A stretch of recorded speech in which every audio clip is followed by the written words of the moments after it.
I pinguini il nostro film, I pinguini. cerca di porsi. Però c'è ancora Hunger Games e infatti, allacciandoci appunto a quest'amo che mi hai lanciato, è arrivato il momento di presentare il nostro inviato di culto, perché i culti non è che si fanno soltanto insomma, i film vecchi, i film datati, ma arrivano anche i film attuali che ci lasciano il segno, come Hunger Games.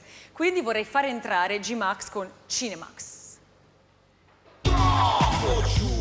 Tutto il cinema, parliamo delle novità. Troppo giusti. Chi guarda, chi parla, chi critica. Troppo giusti. Jackie Brown, Taxi Driver e Top Gun. Troppo giusti. Se ti piace questa roba, benvenuto nel club. Troppo giusti.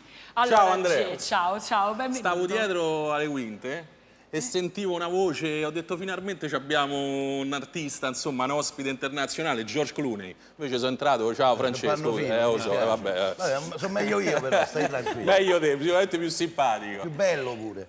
Più affascinante effettivamente, l'ho visto, guarda, eravamo dietro il mega schermo prima, doveva dire. non sai. Allora, incominciamo subito, io vorrei sapere tu che cosa hai visto questo weekend. L'ho già mezzo sono andato a lanciato. vedere Hunger Games, è ovvio, insomma, per la mia rubrica di culto, comunque c'è un culto su questo film, sulla saga, sui libri, diciamo questo è il terzo episodio.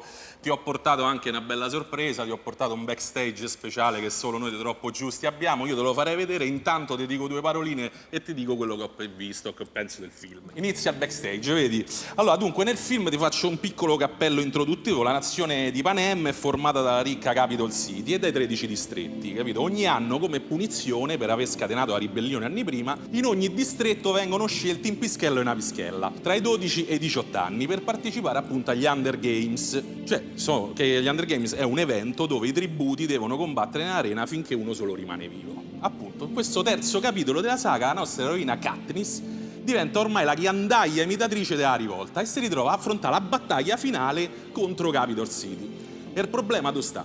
È che sta battaglia per ora non c'è. Cioè, gli Hunger Games, che comunque era l'idea che spaccava dei primi film, sono totalmente scomparsi, non ci stanno più. Cioè, c'è sta questa che poraccia gira, è abbastanza confusa, indecisa, sia su chi amare, perché in realtà ancora non ha capito se ama il belloccio di turno oppure il panettiere, il fornaio sfigato del paese suo, che però insomma gli ha salvato un sacco di volte la vita. Ma più che altro è un po' confusa su come fa sta rivoluzione. Cioè, infatti, le viene affibbiata una troupe televisiva rivoluzionaria, sembrano tutti guerriglieri, tutti tatuati, zozzi, incaricati appunto di riprendere le sue imprese eroiche, ma il risultato qual è? È che questa sembra una troupe di Geo in Geo, con tanto di regista, panca bestia, tatuata, rasata. Lei sembra una concorrente del Grande Fratello che piagne dalla mattina alla sera e che gli vengono imboccate le cose che deve dire. Ma più che altro sta 2 ore rinchiusa sottoterra, tira solo una freccia incendiaria in tutto il film e invece ti piove proiettili e bombe, piovono carcinacci e rose bianche.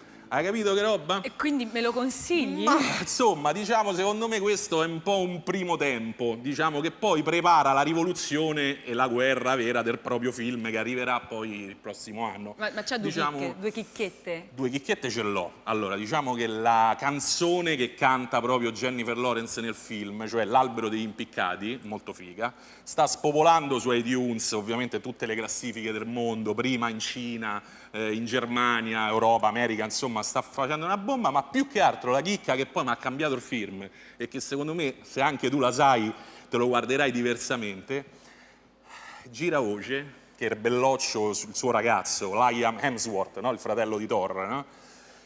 Dice che quando ha fatto le scene di bacio pare che Jennifer Lawrence abbia una fiata terribile.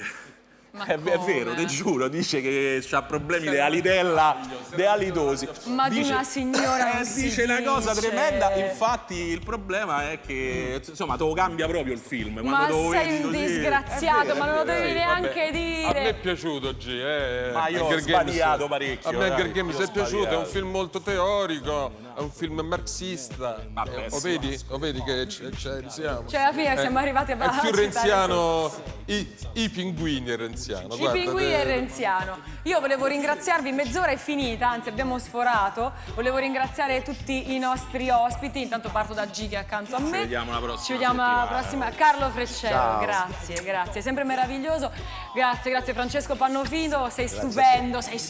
Anche tu. E i 3 registi di Ogni Maledetto Natale, Ciarrapico, Torre Vendruscolo, grazie mille. Questo è Troppo Giusti, seguiteci su Twitter con Troppo Giusti Rai e usate il nostro hashtag TGiusti. Noi leggiamo tutte le vostre recensioni e siate più cattivi che potete. Alla prossima settimana! E non fatevi troppi film.